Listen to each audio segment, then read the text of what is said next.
Hey y'all, if you find yourself super tired during the day where you can barely concentrate, or you're dragging yourself into the shower each night because you're so tired and you still leak, today's video is specifically for you. So, sleep really matters for your pelvic floor, and if you're not getting enough of it, that could be one of the main reasons you're still leaking. In today's video, I'm going to give you 3 reasons as to why your sleep matters for your pelvic health. So, when I first start working with clients, a lot of times they're thinking, I'm just trying to stop peeing my pants. Why are you asking me about my sleep? And so your sleep and how much quality sleep you get really gives me a sneak peek into your pelvic floor function. It's one of the main reasons sleep matters for your pelvic health. So lack of sleep or decreased quality of sleep is highly linked to high stress. High stress is very much associated with urinary urgency, frequency, and leakage. And so I'll give you a few definitions of what all of that means. So incontinence or leakage is really defined as like any kind of loss of urine when you're just not sitting on the toilet. So for some women, it's a few drops. For some women, it's a pour. For some women, they may feel like they completely lose bladder control. All of that falls under the umbrella of incontinence. Then urgency is like that super strong urge that you get where you have to go pee, but you're getting this all the time. Frequency just means that you're not really able to make it 2 hours or more between bathroom trips. So you can't sit through a movie. You are peeing every 30 minutes or every hour. You're waking up at night 2 and 3 times to pee. That is considered way too frequent. And so high stress usually kind of aggravates those symptoms. And you ought to think of fight or flight. So if your body's in this constant state of like fighting or being on guard, those muscles are going to be never really having the ability to relax and release. And if you have high stress in your life and poor sleep, it's going to intensify all of those symptoms.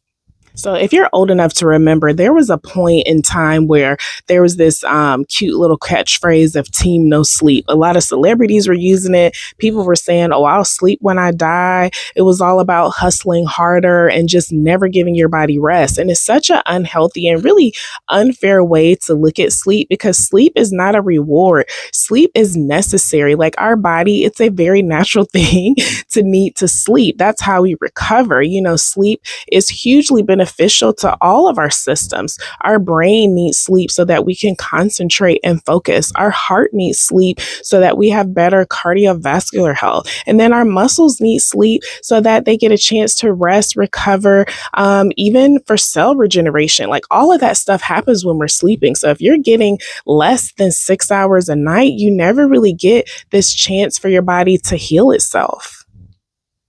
And that matters for your pelvic floor. So if your pelvic floor never gets a chance to relax, then you'll be in that same kind of cycle of increased tension, urine leakage, frequency, urgency, or even the sensation that you're not getting all things out when you pee or when you poop. So my number 2 reason why sleep matters for your pelvic health is because when you're not getting great sleep at night, your desire to have pick-me-ups during the day goes through the roof. So we're talking caffeinated beverages, sugary beverages that may have artificial sweeteners in them, as well as carbonated beverages, energy drinks, anything that can just give you that boost. You're going to want a whole lot more when your sleep is not so great at night. And so there's this ongoing cycle of you're waking up several times a night to pee, so you don't really get good rest. Maybe when you do start to drift off and close your eyes, now the alarm's ringing, you got to hop up out of bed and get ready for work. Start getting ready for work, you're a little tired. So what do? You reach for a pick-me-up. Maybe it's a cup of coffee. You get to work, you start peeing because coffee is an irritant. And so you're peeing, every hour on the hour, that starts to slow down. And then by midday, it's like, ooh, I'm dragging. I need another pick-me-up. And so now maybe you're reaching for an energy drink or a few more cups of coffee, and then you get through the rest of your day, you get home and it's like, oops, I didn't really drink a lot of water today. So you start chugging water. Before you know it, it's time for bed. You can't settle down because one, you had caffeine late in the day, and now you're having these frequent bathroom trips because you chugged water right before bed. So again, the waking up at night to pee consumes, you're not getting good rest, and then boom, it's time to start all over for the very next day.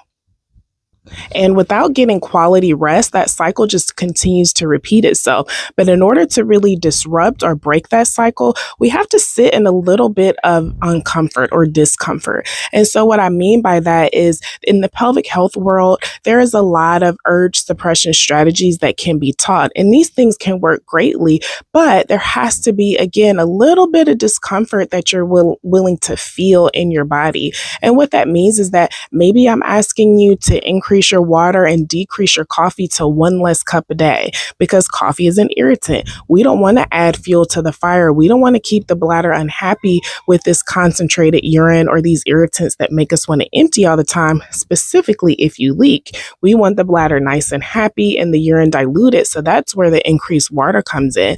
Maybe we're working on diaphragmatic breathing, which is a great resource. But if I'm asking you to utilize that versus rushing to the bathroom, we have to kind of stop that cycle and tell your body like, hey, this isn't an emergency. And sometimes that can make you a little bit uncomfortable. But remember, for any change to happen, there has to be a slight, very, very small amount of discomfort to see some physiological changes.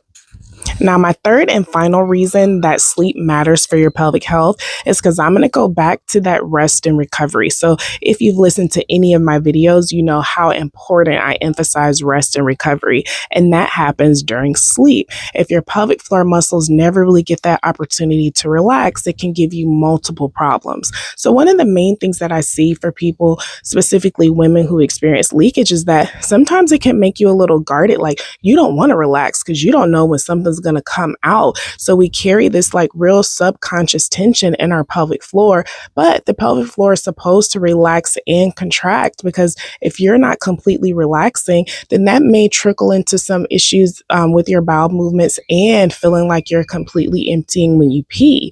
And if you don't think you get it all out when you pee, then the signal to pee happens more and more often. So now you're in the bathroom all day long, every 30 minutes, every hour, because you're not getting a full empty in one visit. You're going to the toilet multiple times to get little bits out at a time.